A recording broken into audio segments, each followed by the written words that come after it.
Hey, Max here, Dr. Mantis. So, gonna share my theory about the afterlife. Of course, as someone who is living in the mortal realms, I don't know what's out there, man. This is just another guess.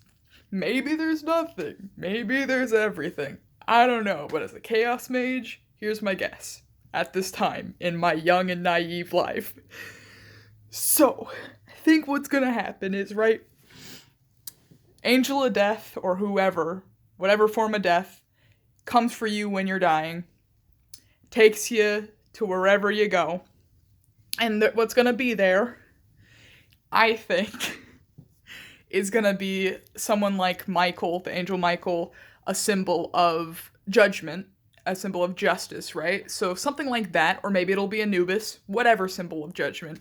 It's going to be there with some scales, because both Anubis and him are associated with like scales and balance and weighing and judgment or whatever. Or whatever judging thing you follow will be there, right?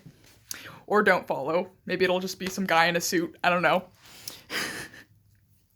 So they're going to be there, right? With some scales. One of the scales is going to be the sins you committed.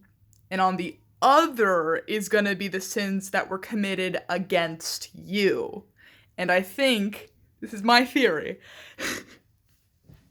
if the sins that were put against you are more and are heavier than the sins you did in life, then I think you get to go to the good part of Sheol, which is like just the combined afterlife that I prefer to see. It's where it's like sort of all interconnected or whatever.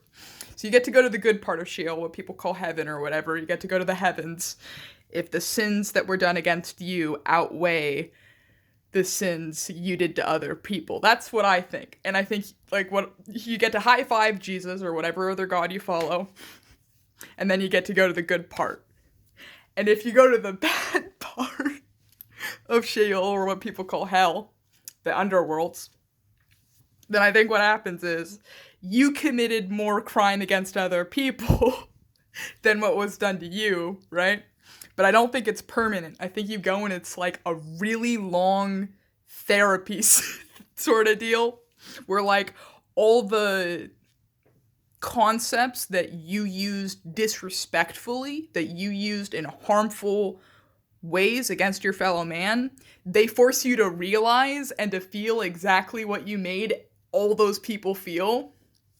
So it's like comedic justice, but also just like you are forced to see what you did and change. And then after you change, you get to go back into the good afterlife or whatever. And then when you're in the good part, you can stay there for as long as you want or whatever. But at some point you have to get reincarnated. I can't go back and do it all over again. I don't know. That's my theory. I'm an omnist, among other things, so I kind of believe there's a little bit of truth to anything, and like whatever you believe is what is believing in you just as strongly back or whatever. But yeah, I'm throwing that theory out there. Bye.